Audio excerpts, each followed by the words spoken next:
Hello children, we are in the 11th chapter of the course book, The Happy Prince. You all must have read the story, isn't it? I had given it in the last class. I'd shown you the video of the lesson.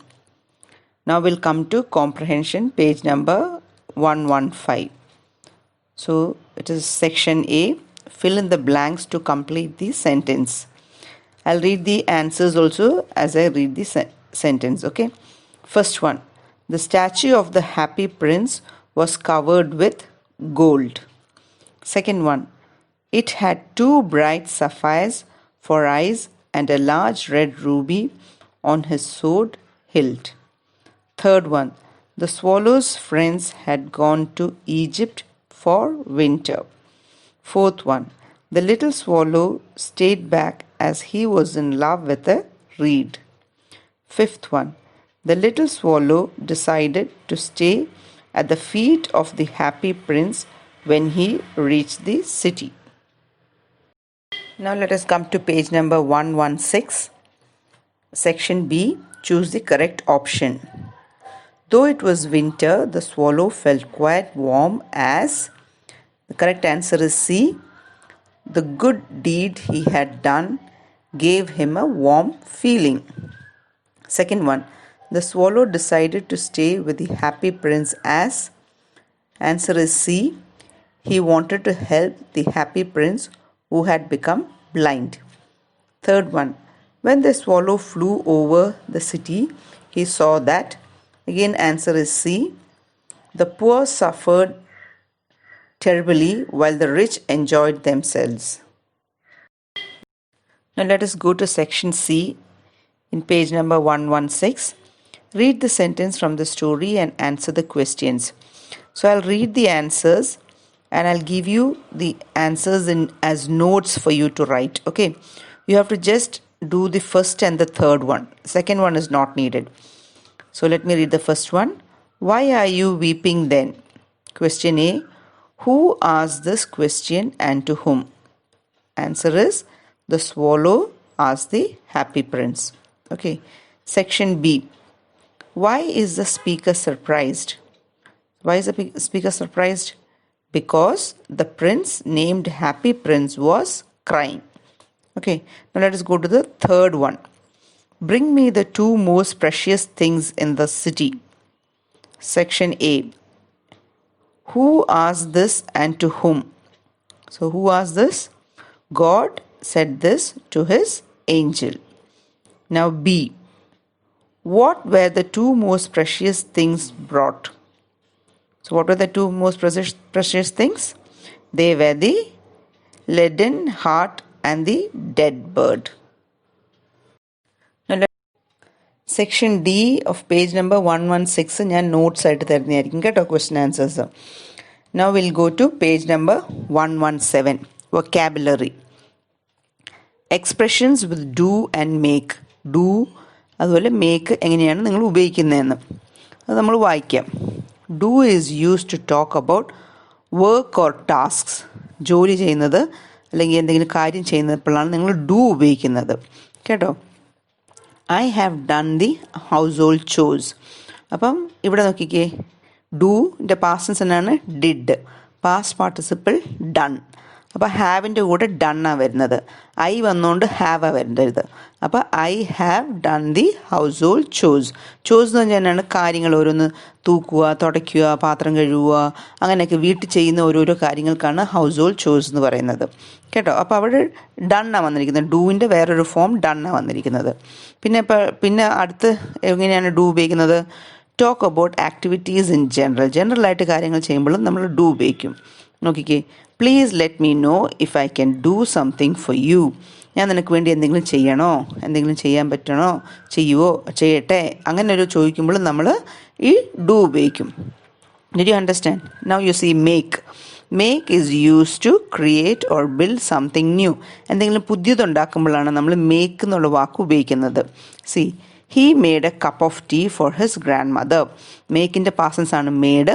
അതുകൊണ്ട് അവൻ്റെ grand മദറിന് ഒരു cup of tea ഉണ്ടാക്കി. അപ്പോഴാണ് നമ്മൾ ഈ made ഉപയോഗിച്ചത്. No Next one, indicate the materials that have been used to make something.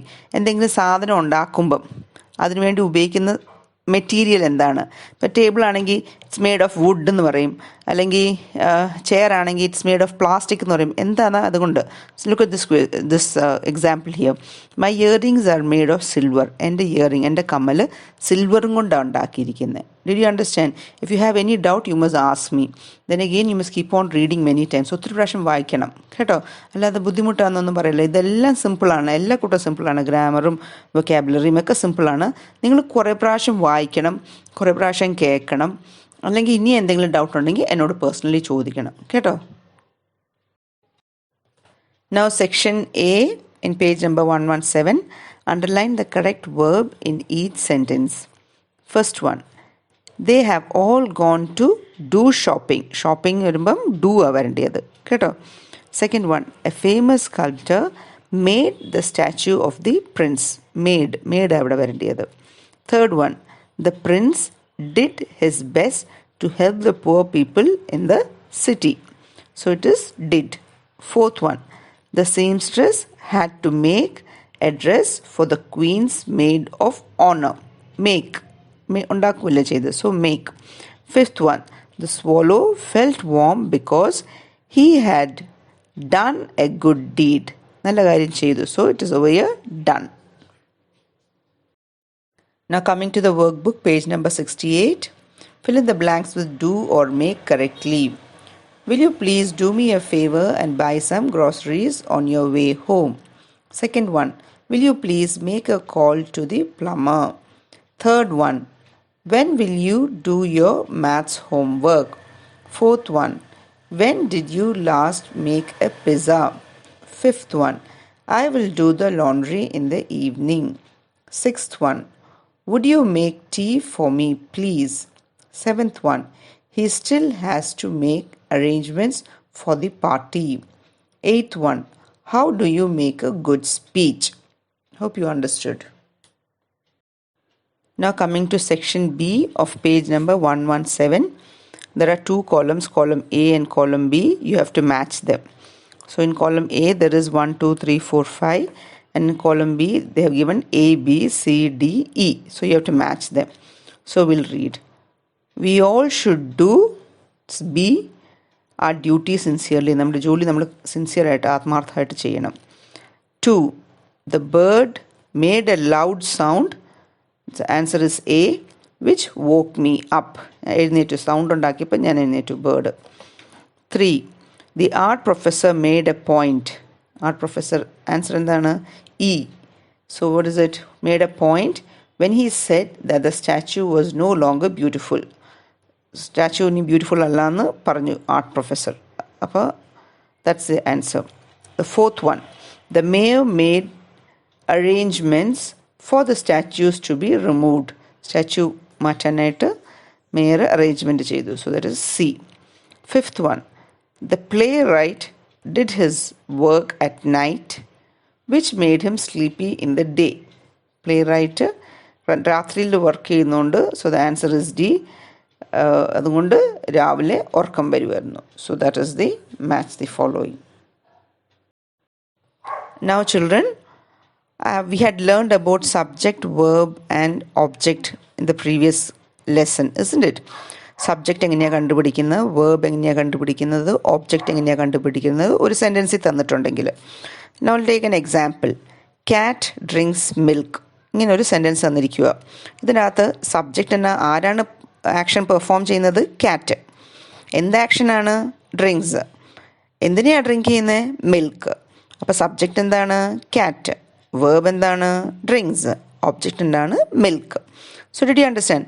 So നിങ്ങൾ subject തന്നെയാണ് മിൽക്കിൻ്റെ മേളിൽ ആക്ഷൻ ചെയ്യുന്നത്. Did you understand? So the subject does the action on the object.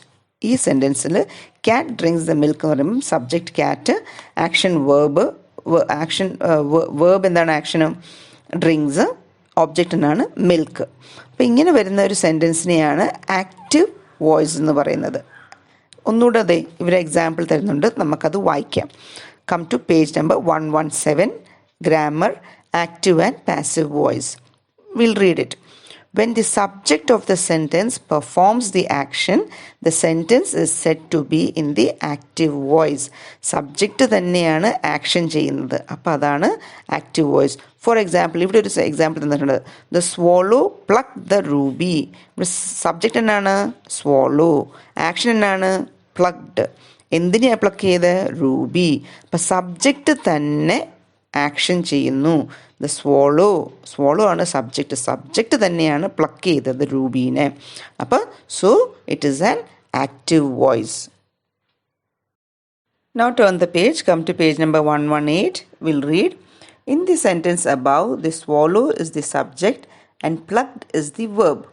The subject performed the action of plucking. ഇപ്പോൾ ഇവിടെ കഴിഞ്ഞ sentence നമ്മൾ കണ്ടില്ലായിരുന്നോ? Action ചെയ്തത് ആരാ ആക്ഷൻ ചെയ്തത്? ദ സബ്ജക്റ്റാണ് ആക്ഷൻ ചെയ്തത്. ദ സ്വോളോ സബ്ജക്റ്റ് ആയിരുന്നു. ആ സ്വോളോ ആണ് ആക്ഷൻ ചെയ്തത്, പ്ലഗ്ഡ് ചെയ്തത്. കേട്ടോ? ഇനിയിപ്പം നമ്മൾ അടുത്ത തരം സെൻറ്റൻസിലോട്ടാണ് പോകാൻ പോകുന്നത്. എന്നാണ്? Passive voice. കേട്ടോ? പാസീവ് വോയിസിൽ നേരെ തിരിച്ചാണ് വരുന്നത്. എങ്ങനെയാണ് തിരിഞ്ഞ് വരുന്നതെന്ന് നിങ്ങളൊന്ന് ശ്രദ്ധിക്കണം. ഓക്കെ, എങ്ങനെയാണ് വരുന്നത്? ഞാൻ ആ എക്സാമ്പിൾ തന്നില്ലായിരുന്നോ? Cat drinks milk. അതിനെ തന്നെ നമ്മൾ വേറൊരു രീതിയിൽ ഈ സെൻറ്റൻസിനെ ഉണ്ടാക്കാം. എങ്ങനെയാണ് നമ്മൾ ഉണ്ടാക്കുന്നത്? മിൽക്കിനെ ആദ്യം വെച്ചിട്ടുണ്ടാക്കാം. മിൽക്കിനെ സബ്ജക്റ്റ് ആക്കിയിട്ട് വയ്ക്കാം. അപ്പോൾ എങ്ങനെയാണ് നമ്മൾ പറയുന്നത്? Milk was drunk by the cat. അങ്ങനെയാണ് സെൻറ്റൻസ് കറക്റ്റായിട്ട് വരുന്നത്. ഇംഗ്ലീഷിൽ നമ്മളൊരു സെൻറ്റൻസ് ഉണ്ടാക്കുമ്പം നമ്മൾ മിൽക്കിനെ ആദ്യം വെച്ച് പറയണമെങ്കിൽ നമ്മൾ ഇങ്ങനെ പറയും സെൻറ്റൻസ്. അപ്പോൾ സബ്ജക്റ്റ് ആരായിട്ടാണ് വന്നിരിക്കുന്നത്? മിൽക്കാണ് ഈ സെൻറ്റൻസിൽ സബ്ജക്റ്റായിട്ട് വന്നിരിക്കുന്നത്. മനസ്സിലായോ? മിൽക്കാണ് സബ്ജക്റ്റായിട്ട് വന്നിരിക്കുന്നത്. വാസ് ഡ്രങ്ക് ആണ് വേർബ്. ബൈ ദി ക്യാറ്റ് അതാണ് ഓബ്ജക്റ്റായിട്ട് വന്നിരിക്കുന്നത്. അപ്പോൾ നോക്കിയാൽ നേരെ തിരിഞ്ഞു പോയില്ലേ സെൻറ്റൻസ്? പക്ഷെ അർത്ഥത്തിന് മാറ്റമൊന്നും വന്നിട്ടില്ല. അപ്പോൾ ഇവിടെ സബ്ജക്റ്റ് മിൽക്കിൻ്റെ മേളിലാണ് ആക്ഷൻ വരുന്നത്. Did you understand? Now will just read. C, when the subject of a sentence receives the action, the sentence is said to be in the passive voice. Subject ആണ് receive ചെയ്യുന്ന action. നേരത്തെ subject ചെയ്തു action, ഇപ്പം subject receive ചെയ്യുന്നു action. സബ്ജക്റ്റിൻ്റെ മേളിലാണ് action വരുന്നത്. കേട്ടോ? നിങ്ങൾക്ക് തെറ്റിപ്പോരുത്. അയ്യോ, ആദ്യം മിസ്സ് കാറ്റ് സബ്ജക്റ്റ് പറഞ്ഞു, പിന്നെ മിസ്സ് മിൽക്ക് സബ്ജക്റ്റ് പറയുന്നു. അങ്ങനെയൊന്നും ചിന്തിക്കരുത്. സെൻറ്റൻസ് ഉണ്ടാക്കുമ്പോൾ നോക്കി, ആദ്യത്തെ സെൻറ്റൻസിൽ എന്നായിരുന്നു? Cat drinks the milk. മനസ്സിലായില്ലേ? ക്യാറ്റാണ് ആക്ഷൻ ചെയ്യുന്നത്. രണ്ടാമത്തെ സെൻറ്റൻസ് ഈ സെൻറ്റൻസിനെ തന്നെ വേറൊരു രീതിയിൽ എഴുതുന്നത്. എങ്ങനെയാണ് എഴുതുന്നത്? Milk was drunk by the cat. Did you understand? അപ്പോൾ ഇവിടെ ഈ രണ്ടാമത്തെ സെൻറ്റൻസിൽ സബ്ജക്റ്റായിട്ട് വന്നിരിക്കുന്നത് മിൽക്കാണ്. So milk was drunk by the cat. അത് സബ്ജക്റ്റ് മിൽക്കാണ്. മിൽക്കിൻ്റെ മേളിലാണ് ആക്ഷൻ നടക്കുന്നത്. Hope you understand. If you have any doubt you must ask me, clear it and go. അല്ലാതെ മിസ് ഏതാണ്ടൊക്കെ പറഞ്ഞു ഒന്നും മനസ്സിലായില്ല, don't think like that at all. അങ്ങനെ ഓർക്കുകയോ വേണ്ട. എന്തെങ്കിലും ഡൗട്ട് ഉണ്ടെങ്കിൽ ചോദിച്ചു, എന്നെ പേഴ്സണലി വിളിച്ചിട്ടാണെങ്കിലും ചോദിച്ചിട്ട് അത് ക്ലിയർ ആക്കി പോവുക. കേട്ടോ? നമ്മൾ ഒന്നുകൂടെ വായിക്കാം. സി, ഇവിടെ എക്സാമ്പിൾ കൊടുത്തിട്ടുണ്ട്. See, the ruby was plucked by the swallow. That is the example. The ruby. അപ്പം the ruby is the subject. ഈ സെൻറ്റൻസിൽ സബ്ജക്റ്റ് എന്താണ്? The ruby is the subject and it was plucked. റൂബീനെ pluck ചെയ്തിട്ടുണ്ട്. റൂബിയുടെ മേളിലാണ് action നടന്നിരിക്കുന്നത്. The subject receives the action here. So the sentence is in the passive voice. Did you മനസ്സിലായോ? Did you understand? എന്താ ഞാൻ പറഞ്ഞത്?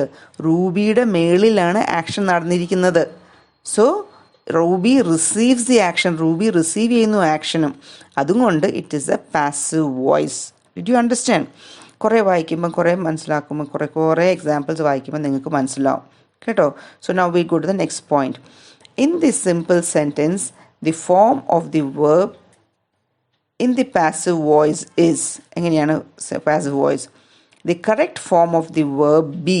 ബീന് പല ഫോംസ് ഉണ്ട്. ഞാൻ നേരത്തെ പറഞ്ഞില്ലായിരുന്നു, മേക്കിനും ഡൂനും ഒക്കെ പാസ്റ്റ് ടെൻസും പാസ്റ്റ് പാർട്ടിസിപ്പിൾ ഫോമും ഒക്കെ. അതുപോലെ ബി ഫോമിനുള്ള ഓരോരോ ഫോംസ് ആണ്. എന്തൊക്കെയാണ്? Am, is, are, was, were, will be. ഇതൊക്കെയാണ് ഓരോ ഫോംസ്. അതായത് പ്രസൻറ്റ് ടെൻസിലും പാസ്റ്റ് ടെൻസിലും ഫ്യൂച്ചർ ടെൻസിലും ഒക്കെ ഉപയോഗിക്കുന്ന ബിയുടെ ഫോംസ് ആണിത്. Plus the past participle of the verb. Past participle അറിയാമല്ലോ, ഞാൻ നേരത്തെ പറഞ്ഞില്ലായിരുന്നു. ഡു, ഡൺ, മേക്ക്, മെയ്ഡ്, അതൊക്കെ പാസ്റ്റ് പാർട്ടിസിപ്പിളാണ്. ചില past participle same past tense പോലെ തന്നെ ഇരിക്കും. All this you have to read a lot. കുറേ വായിച്ച് ഇതൊക്കെ നിങ്ങളുടെ പഴയ ക്ലാസ്സുകളിലൊക്കെ പഠിപ്പിച്ചിട്ടുള്ളതാണ്. അയ്യോ ഒന്നും മനസ്സിലായില്ലെന്ന് പറയരുത്. അതുകൊണ്ടാണ് ഞാൻ പറയുന്നത്. എന്തെങ്കിലും ഡൗട്ട് ഉണ്ടെങ്കിൽ ചോദിച്ച് ക്ലിയർ ആക്കി വിടണം കേട്ടോ. So now see they given you examples. For example, the student found the sapphire. കേട്ടോ, സ്റ്റുഡൻ്റ് ആണ് കണ്ടുപിടിച്ചത്, സഫയറിനെ കണ്ടുപിടിച്ചത്. അപ്പം അത് ആക്റ്റീവ് വോയിസ് ആണ്. സബ്ജക്റ്റ് തന്നെയാണ് വേർബ് ചെയ്തിരിക്കുന്നത്. സ്റ്റുഡൻ്റ് ആണ് സബ്ജക്റ്റ്, സബ്ജക്റ്റ് തന്നെയാണ് വേർബ് ഫൗണ്ട് എന്ന വേർബിനെ സഫയറിനെ കണ്ടുപിടിച്ചേക്കുന്നത്. So it is an active voice. അത് തന്നെ പാസീവ് വോയിസിൽ എങ്ങനെ എഴുതും? The sapphire was found by the student. മനസ്സിലായോ?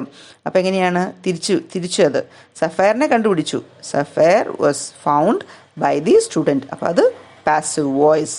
സഫയറിനെയാണ് കണ്ടുപിടിച്ചത്, സബ്ജക്റ്റിനെയാണ് കണ്ടുപിടിച്ചിരിക്കുന്നത്. Next one you see, they will write letters. അവർ ലെറ്റേഴ്സ് എഴുതും. That is an active voice. അവർ തന്നെയാണ് ചെയ്യുന്നത്, ലെറ്റേഴ്സിനെയാണ് എഴുതുന്നത്. So it is they will write the letters.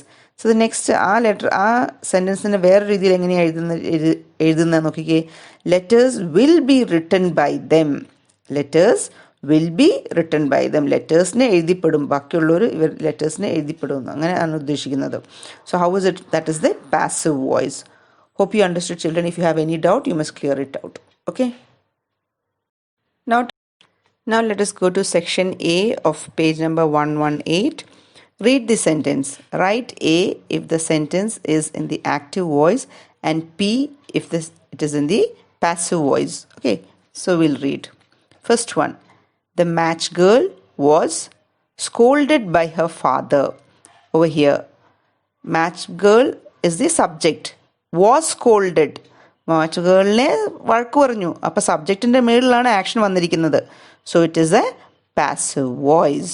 Okay. Second one, my courtiers call me the happy prince. Courtiers, my courtiers ആണ് subject, called ആണ് verb. ഈ സബ്ജക്റ്റാണ് ആക്ഷൻ ചെയ്യുന്നത്. My courtiers call me happy prince, സബ്ജക്റ്റാണ് verb ചെയ്തിരിക്കുന്നത്. So it is an active voice. Now third one, the swallow laid the great ruby on the table. The swallow ആണ് subject. Subject തന്നെയാണ് action ചെയ്തിരിക്കുന്നത്. Subject എന്താ action ചെയ്തിരിക്കുന്നത്? laid the great ruby on the table. അപ്പോൾ subject തന്നെ action ചെയ്തുകൊണ്ട് it is an active voice. Now the fourth one, the little bird sang a sweet song in praise of God. അപ്പം നിങ്ങൾ ഓർത്ത് നോക്കിക്കേ, എന്താണ് സബ്ജക്റ്റ്? എന്താണ്? The little bird sang a sweet song. Little bird തന്നെ പാടി, അപ്പം സബ്ജക്റ്റ് തന്നെ ആക്ഷൻ ചെയ്തു. So it is an active voice. Fifth one നോക്കിക്കേ, the leaden heart was thrown away by the workers. അപ്പം ലെഡൻ ഹാർട്ടിൻ്റെ മേളിലാണ് ആക്ഷൻ വന്നിരിക്കുന്നത്, സബ്ജക്റ്റിൻ്റെ മേളിലാണ് വന്നിരിക്കുന്നത്. അപ്പോൾ the leaden heart was thrown away by the workers. അപ്പം ഇതെന്താണ്? പാസീവ്. അപ്പം നിങ്ങൾക്ക് എളുപ്പം മനസ്സിലാക്കാനായിട്ടുള്ള വഴി എന്താണ്? നോക്കണം. ഈ ബി ഫോം നേരത്തെ ഞാൻ പറഞ്ഞില്ലായിരുന്നോ? Be form am, is, are, was, were, will be, ഈ ഫോം വന്നിട്ട് plus the past participle of the verb വരണം കേട്ടോ. ഇപ്പോൾ ഈ വാസ്, ഈസ് വന്നു കഴിഞ്ഞിട്ട് പാസ്റ്റ് പാർട്ടിസിപ്പിൾ, വേർബിൻ്റെ പാസ്റ്റ് പാർട്ടിസിപ്പിൾ ഫോം വന്നിട്ടുണ്ടെങ്കിൽ എളുപ്പം മനസ്സിലാവാം അതൊരു പാസീവ് വോയിസ് ആണെന്ന്. അത് കണ്ടുപിടിക്കാനുള്ളൊരു എളുപ്പ വഴി ഞാൻ പറഞ്ഞു തന്നതാണ്. ഇപ്പോൾ സാധാരണ പോലെ പോകുന്ന സെൻറ്റൻസ് ആണെങ്കിൽ അത് ആക്റ്റീവ് വോയിസ് ആയിരിക്കും. അല്ലെങ്കിൽ am, is, are, was, were, will be വന്നിട്ട് അതിൻ്റെ കൂടെ ഒരു പാസ്റ്റ് പാർട്ടിസിപ്പിൾ ഫോം ഇവിടെയൊക്കെ എന്തൊക്കെയാണ്? ഇവിടെ നോക്കിക്കേ, ഈ എക്സാമ്പിളിൽ എന്തൊക്കെയാണ് വരുന്നത്? വാസ് സ്കോൾഡഡ് കണ്ടോ. പിന്നെ ഇവിടുത്തെ ഈ അഞ്ചാമത്തത് നോക്കിക്കേ, വാസ് ത്രോൺ കണ്ടോ. ത്രോൺ വന്നിരിക്കുന്നത് പാസ്റ്റ് പാർട്ടിസിപ്പിൾ ആണ്. Throw, threw, thrown. മനസ്സിലായോ? ത്രോ എന്ന് പറഞ്ഞ വാക്കിന് past tense threw, past participle thrown. അതുപോലെ നിങ്ങൾ ഈ പാസ്റ്റ് പാർട്ടിസിപ്പിൾ ഫോംസ് മനസ്സിലാക്കണം കേട്ടോ. അപ്പോൾ ഈ ബി ഫോം വന്നിട്ട് പ്ലസ് പാസ്റ്റ് പാർട്ടിസിപ്പിൾ ഫോം വന്നിട്ടുണ്ടെങ്കിൽ പാസീവ് വോയിസ് ആണ് കണ്ടുപിടിക്കാൻ എളുപ്പമാണ്. സാധാരണ വരുന്ന സെൻറ്റൻസ് ആക്റ്റീവ് വോയിസ് ആയിരിക്കും. മനസ്സിലായല്ലോ? ഹോപ്പ് യു അണ്ടർസ്റ്റുഡ് എവറിത്തിങ് കേട്ടോ. If you have more doubt you must ask me. Now coming to the workbook, page number 69. Say whether the following sentences are in the active voice AV or passive voice PV. So they're giving you some exercises. So the first one, the soldiers are marching. So the soldiers are doing the action. That is, subject is doing the action. So it is active voice. Second one, are you writing a novel? Though it is a question, the subject is doing the work of writing. So it is an active voice. Third one, the house has been cleaned by the owner. Here the subject is the house. On the subject the work is being done. Okay, so it is a passive voice. Fourth one, the dog was hit by a train. So the subject is the dog. On the dog the action has been done.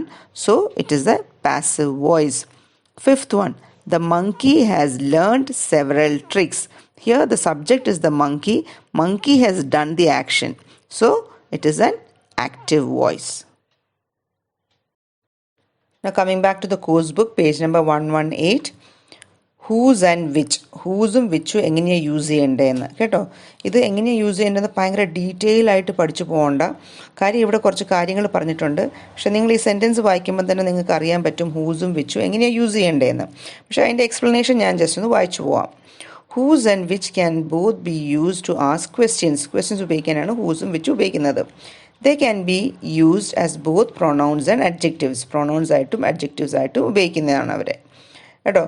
Whose is used to ask questions about someone or something that belongs to someone else. വേറെ ഒരാളുടെ കാര്യത്തിന് belong ചെയ്യുന്ന അവർക്കുള്ളതാണ്, അതിനെപ്പറ്റി ചോദിക്കുമ്പോഴാണ് നമ്മൾ whose ഉപയോഗിക്കുന്നത്.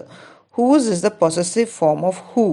Four example, whose is this umbrella used as pronoun ആയിട്ട് ഉപയോഗിക്കുന്നതാണ് ഇവിടെ ഹൂസിനെ. Whose umbrella is this used as adjective. നോക്കിക്കേ, രണ്ട് രീതിയും ചോദിച്ചു കഴിഞ്ഞാൽ ഒരു ചെറിയൊരു വ്യത്യാസമുണ്ട് കണ്ടോ. ഹൂസ് ഈസ് ദിസ് അംബ്രല്ല എന്ന്, ഹൂസ് അംബ്രല്ല ഈസ് ദിസ് അങ്ങോട്ടും ഇങ്ങോട്ടും മാറിപ്പോയിട്ടുണ്ട്. നിങ്ങൾ ശ്രദ്ധിക്കണം.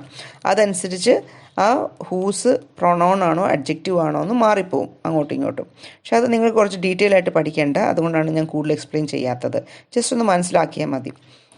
Which is used to ask questions when there are two or more possible answers or alternatives. ഒന്ന് കൂടുതൽ ആൻസർ കിട്ടുമെങ്കിൽ നമ്മൾ വിച്ച് ഉപയോഗിക്കും. For example, which is your cabin used as a pronoun. Which month has 28 date used as an adjective. Here did you understand?